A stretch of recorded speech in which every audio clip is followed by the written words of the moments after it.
Hi, I'm Daniel Lucas, and welcome to Book 101.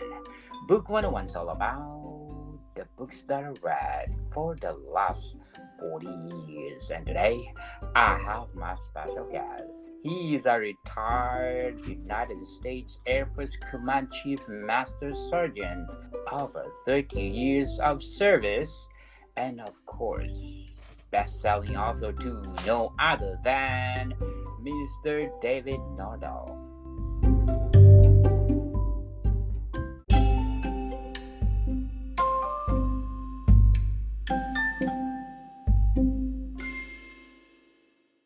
Hey, Daniel. And can you Sure, please introduce yourself? sure. Yeah, well, you kind of covered it. I mean, I'm a kid that grew up on a farm, in a dairy farm environment.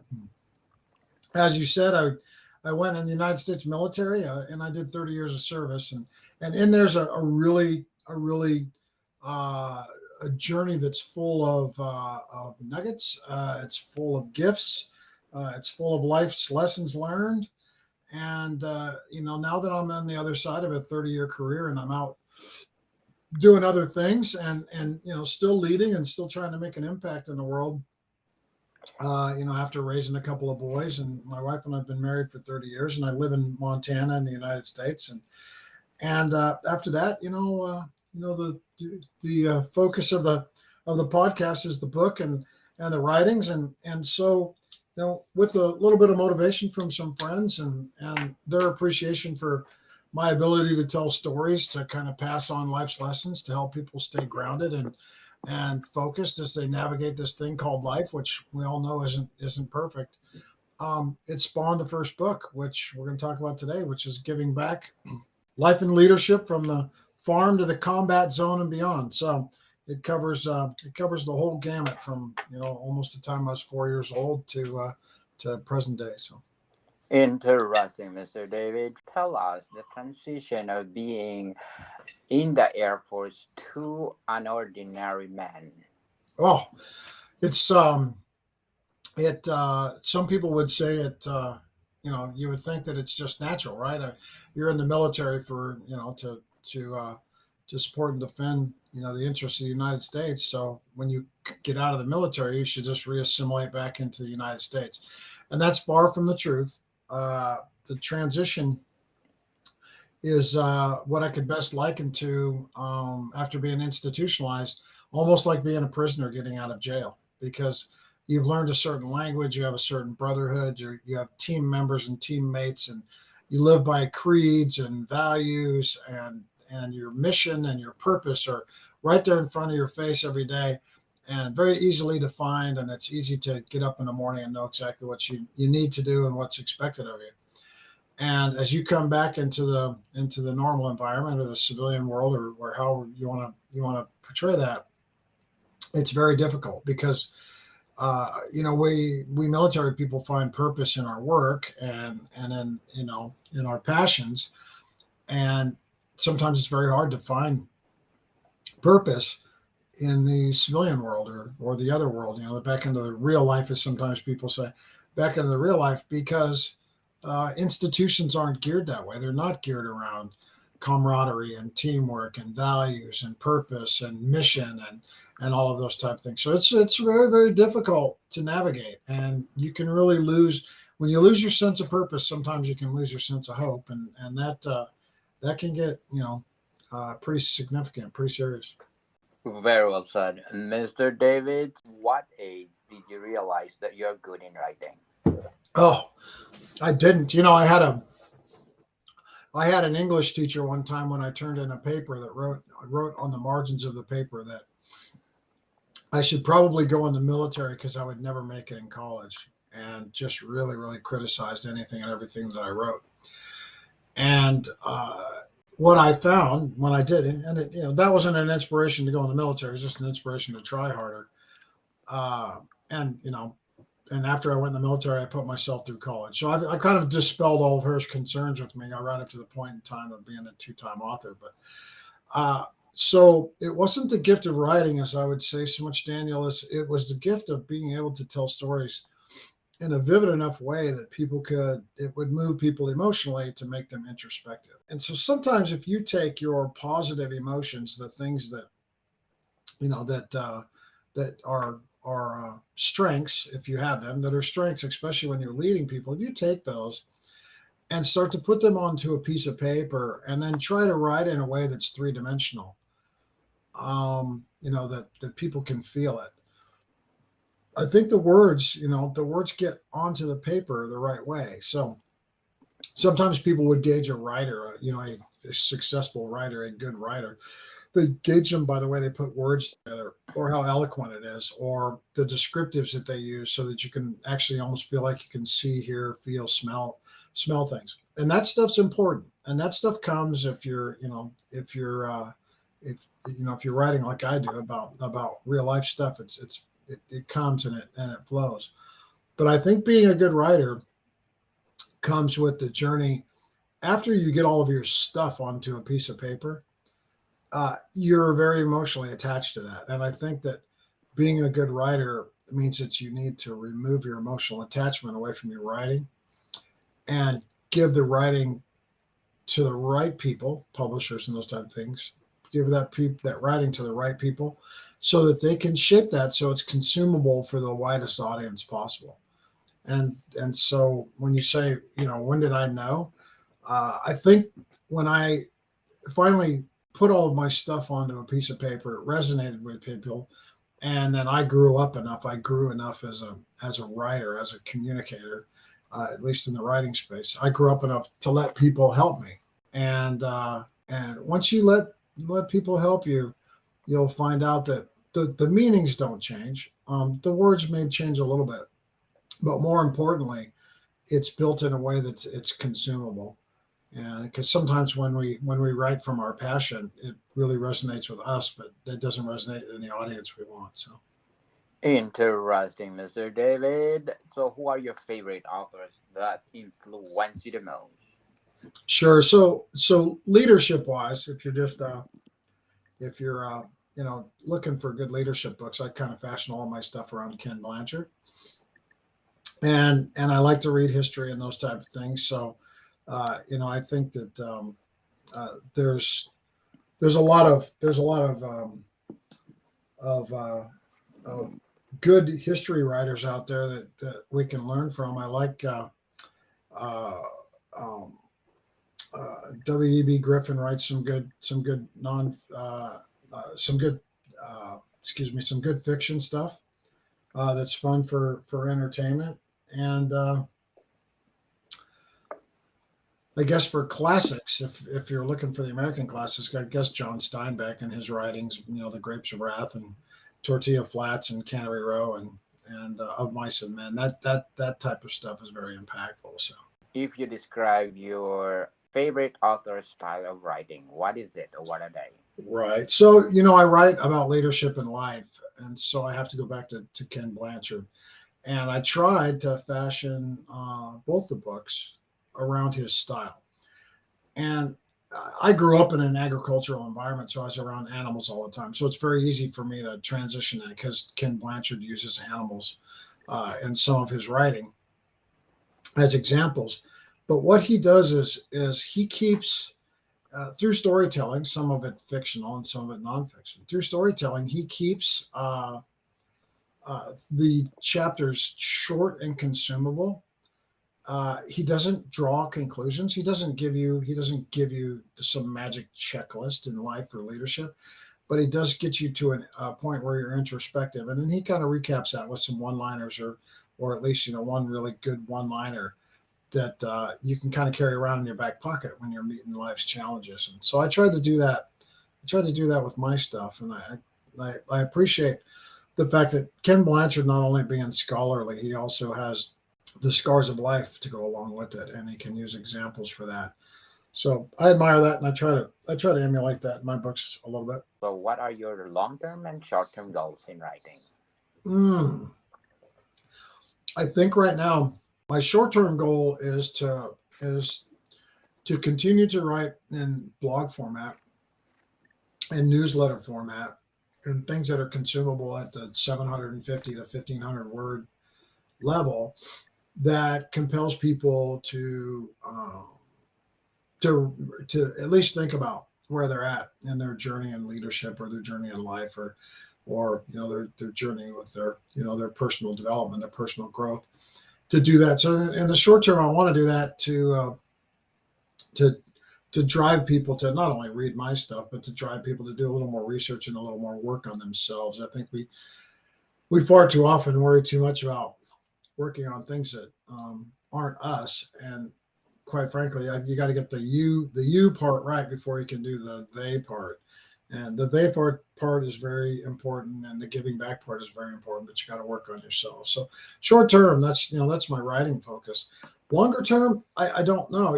I made a joke when I finished the first book that I wouldn't write another one. And then the other day, somebody asked me a question, and I was talking like this, and I probably went on for maybe a minute or two. And I thought, wow, that might even be the first chapter of a book, and basically what I said could probably be the title. So I don't know because long term I want to continue to inspire, and there's lots of ways to do that in writing.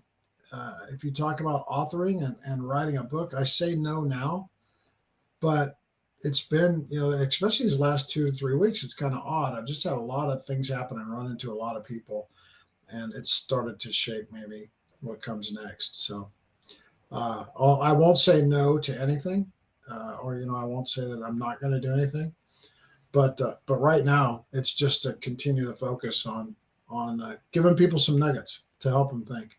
Good luck for your goals, Mr. David. But before we go on, I want to shout out to the people listening in New Zealand. Thank you, New Zealand, for supporting this podcast because in Auckland, I got 43% audience share, Wellington at 20%, Canterbury at 18%, Nelson at 8%, Bay of Plenty at 7%, Waikato 4%, Tanaki at 1%, Southland, Northland, and many more. Thank you so much, New Zealand, for supporting this podcast because this podcast is created and empower writers all over the world like Mr. David Nordel. Giving back life and leadership from the farm to the combat zone and beyond. How did you craft it? So what happened was is I believe after growing up on a farm that everything in life is on the farm. Hard work that never ends. You always have something to do. There's adversity, there's life, there's death, there's triumph, there's victory, there's Mother Nature, there's things you can't control. Uh, there's a responsibility to something besides you. Your primary from the day that you start dealing with animals, especially in an agricultural environment, the calling is the animals. As a good friend of mine put it the other day, the animals always have to eat first. You don't eat until the animals have eaten. And I think that that's a pretty magical way to get started off in life because it's servitude. And so the book is really crafted around how you can manage yourself as a leader in a servant role, and the lessons that are learned from those environments. So the book is crafted around simple things like being run over by a tractor when you're 4 years old. I mean, that's in the book. That happened to me, and it shaped me later on in life. Those type of things. So the book is about grace, and it's about empathy, and it's about listening, and it's about adversity, and it has some war stories in there too, and how the farm life related to my challenges in leadership and having people being responsible for people in some very austere, not so safe, unfriendly places. So giving back life and leadership from the farm to combat zone and beyond. What behind the title of your debut book? The title "Life and Leadership" is kind of it sounds like two different things, but in life, we are all leaders because we have to at least manage ourselves. We have to lead ourselves, and we have to learn that. And I, the book is crafted to help people do probably what is one of the number one, number two, or number three most important things that we do in our entire life.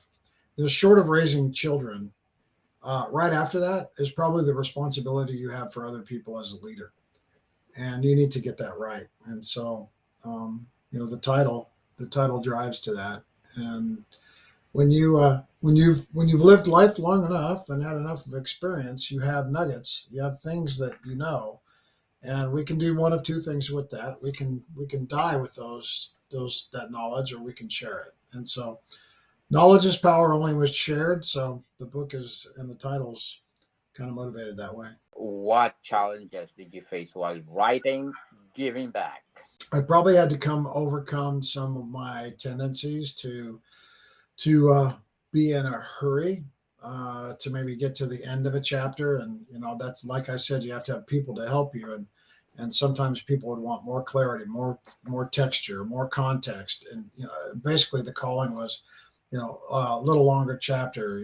Start sooner in the story. Work the story a little bit farther, so that, because they were enjoying those kind of things. And so I found that a challenge, because when you're putting especially your own story, quasi memoirs, in a book, you kind of know the end. You've lived it. So sometimes you'll cut yourself a little bit short when you're typing it, because you make some false assumptions that other people can see it the same way you do, and they can't. So you have to expound on those things. So that was a big challenge, for me. Writing wise, that was a big challenge. And then the other thing was, to kind of get over the fact that when you're writing, and especially if you're writing in stories and you're writing passionately, uh, you can get pretty hung up on it not looking all neat and clean and that type of thing. And so I had to learn that there's people that make money and do editing for a reason, and you have to let them do their job. So, Mr. Dev, can you describe the research process behind Giving Back? Sure. So, my research basically was predicated on, I had to go back and actually, even talk to my mother. I had to actually make sure that the way I remembered things and the way I wanted to tell the story was as close to factual as possible. Now, everybody remembers and absorbs things differently, but I didn't want to say, I didn't want to say that there was 12 people at an event when there was really 1,200. I didn't want to say that it was in this town or this place or this time of year, when it was really in a different place at a different time of year, even though I remembered it differently. So you have to do, you have to go back and do that validating research of where the story originates from, and to make sure that you're close on that. There's other points in time in history, based on where I was at and what I was doing, those things you have to go back and validate and make sure you've got the right years and those type of things. But as far as writing like a history book or something like that, I didn't spend a lot of time in a library doing too much research. I did have to go through a lot of old pictures and those kind of things to kind of jog my memory on stuff. How do you feel your personal experiences have shaped your writing? Well, I think they're foundational to what I do. My personal experiences and the things that I've gone through in my life, I mean, they splash on every page. It's very transparent. It's very, very vulnerable book at certain points in time. And I always tell people, when they buy a copy, or I sign a copy for somebody, I always tell them, when you're done with this book, you'll know more about me than you ever wanted to know. And I'm okay with that. I'm okay with that. What's one thing or message you hope readers will take away from Giving Back? Well, exactly that. Giving back. I really want them to find, at least in the one, hopefully many, one nugget in that book that resonates with them. What I would like any reader to do is to end up where most people that read my books end up, which is, the book ends up sitting, Giving Back ends up sitting at their desk at work, or next to their chair at home, or in some other environment where they spend a lot of time, maybe next to their bed. because as they're navigating life, things will pop up and it will resonate with a chapter that I wrote. And because the chapters are short and consumable, you can get through that chapter and then kind of read the one line bullets at the end of those chapters, and get kind of regrounded and have an opportunity to face whatever's going on, to face it with a little bit of information and some tools. And so, that's that's uber important. And according to Miss Shirley, helpful and encouraging. So, what are the elements that you put in the story or your book to make this helpful and encouraging? I think in the stories, I don't think, I know in the stories, I'll give you an example. The book is about farm life, but I've had a lot of people that grew up in urban environments that say, you know what, I didn't grow up on a farm and I didn't have animals, but let me tell you about working in a meat shop, or let me tell you about when I had to, you know, work one summer for an electrician, or let me tell you about going to school when I was, in middle school in New York City. And they can actually take the lessons in the book and they can apply it to even those points in time in their life. So it's relatable to everybody. According to Mr. Michael Simeon, a life and leadership book for everyone in any profession. So, Mr. Dave, what are the elements that you put in the story that make your readers glued to it? Well, I think some of it is a story, just because people love to read stories about other people and their lives, and to do some comparisons. But I also think that it takes them down the road, that when they're halfway through most of the chapters, I think that they're in a place where they start to be introspective about themselves.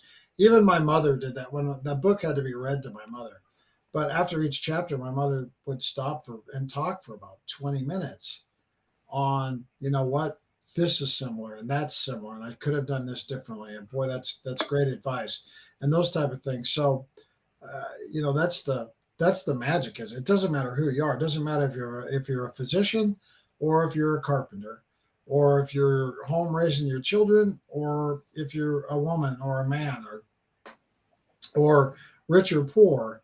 There's something in the book for absolutely everybody. And like I said, we're all leaders at some level in some aspects, even if it's just leading ourselves. And that's all, it's all there for them to kind of work their mind around it when they have challenges, or as they're navigating life. But before we go on, I'm inviting you to listen to my other podcast, Love Letters. People, love letters are a collection of love stories of people get lost, get crazy, and disoriented in the name of love. We will learn from their stories and let be in their shoes to feel what it's like to be in love. So please do listen to my latest episode, Love Letters, in any platform. How do you handle criticism, both constructive and negative?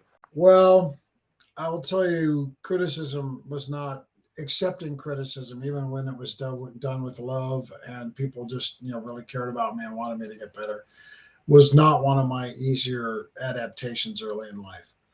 I would take it personally, and sometimes it would ruin me for 2 or 3 days because I would just kind of stew over it.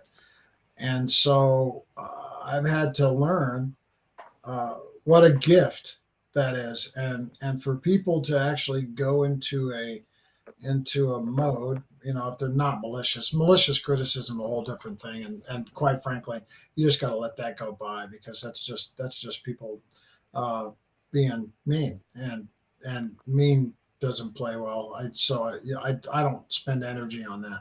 But the constructive criticism, you have to look at that as a gift. You have to look at that as a really solid gold nugget, and then take the time to think on it. So I've gotten better at that. I don't think any of us are perfect, but I've gotten better at that. The praise thing is always easy to take, but when people are praising you, you need to listen to that too, because um, sometimes they're telling you to repeat certain things that you may not have thought of. So that's an improvement point too. So Yes, and you're gonna learn from it yeah, for absolutely. sure. So, do you have any advice for aspiring writers out there? Take the emotional attachment away away from your writing. It's almost like having a child, and you can get so emotionally wrapped around it that your product suffers.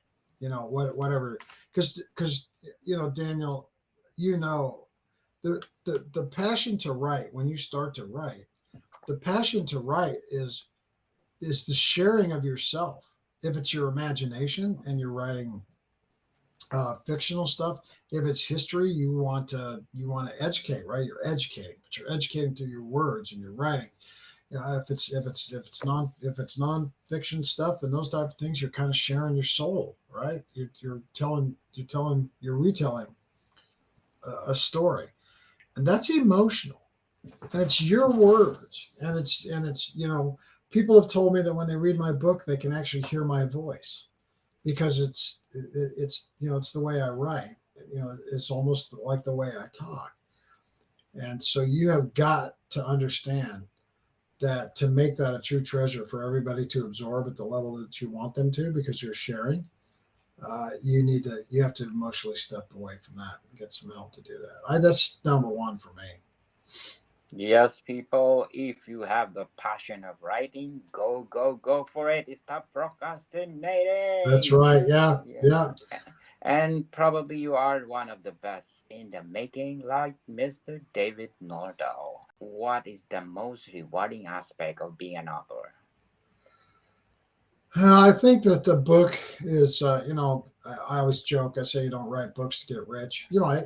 Everybody might fall in love with your book, and your royalties will, pay all your bills. But the books are foundational for the larger message. And I think when people write, they're looking for an audience, and it's just not an audience to listen to or read their book. It's an audience to absorb what they are passionate about. You want to share your passion with others, whatever your mission is. If your mission is to entertain, then you want to share your passion. If your mission is to educate, then you want to share your passion.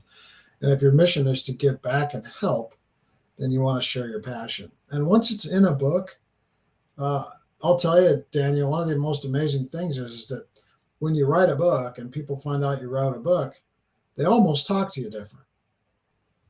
Yes.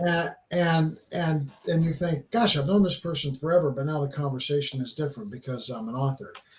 And I'm going to qualify that with, that's not an ego thing, like they think you're better or something's different about you.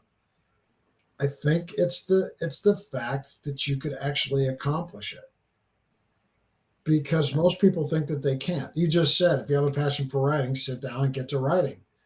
And they say out of every 200 people that want to write a book, one writes the book. Yes. And that's pretty amazing. So the rewarding stuff is just the engagement. I mean, it's just, and it's being able to share. It's good. It's good for me. That's good for my mental health to be able to do that. So Yes, for sure. So, Mr. Dave, how has the publishing process been for you? horrible. the, Why is that? the first publisher that I picked is had a worldwide reputation.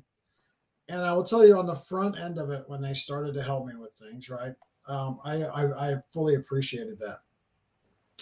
But the business end of it drove me nuts, and the upselling and wanting more of my money to do one extra thing, and the marketing and the book, and quite frankly, it got to the point, and there was no return on investment. It was just the royalty structure was set up in an odd way, and I thought that there has to be a better way to do this. There has to be a better way.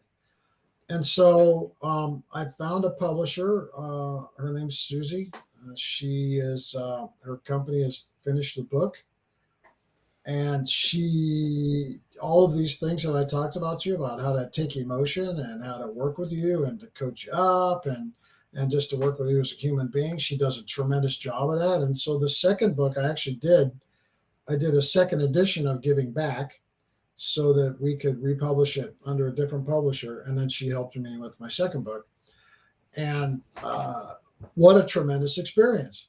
So, horrid on the front end, victim of the big machine that behind the literature and behind my book, ended up making people money and it not being me, and the fact that that's all they really cared about was once I had the product out and they slapped the cover on it, then everything after that was pretty awful.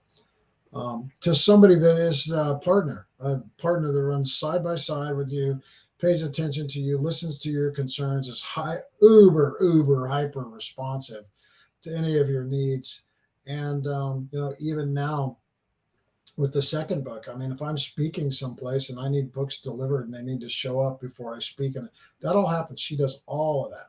She's my partner in my journey, and so I'd recommend that people find that experience. And if it doesn't feel right with a publisher, there's a lot of people out there, so you should move on. Definitely. So, how do you feel about the current state of the publishing industry nowadays? And Yes. yeah, and so there's there's huge differences. There's huge differences in that, and I I guess what I'm getting at is we've got to. I guess it has to be responsible, right? Yes. And so what is responsible? You don't want to put out a piece of junk, right? You want people to, you lose your credibility if it looks like junk, and odds are if you do Amazon by yourself, your first book is going to be a little rough. So because that process is not as easy as it looks, it's actually kind of complex. So there's that way, and and and then there's the you got to spend an awful lot of money to publish a book. So what do you want to do with your book? How do you want it to look like? And so I think the publishing journey can be a really exciting time where you make some new friends while people are helping you get your stuff done, to an extremely miserable time with a product that you're not satisfied with. Some of that's budget, some of that's money, but the majority of it is who do you partner with to share this baby of yours, right? It's a baby. I Daniel, when you get your first book and it shows up in the mail and it's in a hard copy and you hold it in your hand, it's emotional. So why would you not want the person that's helping you birth this child of yours? Why would you not want those people to be nurturing and caring and respectful and helpful? And so the publishing journey now can be just horrid, especially if they depersonalize your stuff. If you go back and give advice to yourself when you were first starting out as a writer, what Mhm. would it be? I'd have probably slowed down a little bit, because once I got going, I had my head down and I was like, "This is going to be a book." I started writing my first book. I started writing in January, and it was published June 1st. I could have waited. I could have put another 6 months into that and done a few more revised manuscripts and those type of things. And I think that I don't want to use the word better, but I think that it might have been had a little more texture in it, as some of the feedback was. It would have had a little more texture in it, and I would have been able to um, even more so shape a picture for people to kind of get their head around, to help them put themselves in the same situations. Where can our listeners find more about you and your work? Oh, this is easy. So I have my consulting company is Max Fab Consulting for Maximum Fabulous. So if you're curious about that, one, read the book because it's in there. That's a chapter. One, read the book, and two, go to the website. So Max Fab Consulting. That's MAXFAB Consulting.com. You'll see. You get to see my pictures on there, but if you work across the top, you can order the books from there. Obviously, there's synopsises of the books, but the blogs are on there. My other podcasts are on there. The podcast that I do is on there. And if you want to get a hold of me, do a free consult, just to chit chat or anything like that, just go on the contacts us area and either send me an email or hit my calendar and sign up, and we'll chat. Just let me know what your intent is. So it's a one-stop shop. You'll have all the links to all my social media on LinkedIn and Facebook, Twitter, Instagram. We're in all of those places. So and we just keep working on leadership and giving back and trying to make the world a better place every day. Yes, people, let's support Mr. Dave Nordel giving back. And if you support him, more books to come. And thank you, listen notes, for my latest score of 26 and belong to 10% popular show globally and fit spot for being the number 2 best 100 best book podcast on the planet. Thank you so much, and being number 1 in the art book category. Thank you so much for supporting this podcast. You Morticon people, see you soon.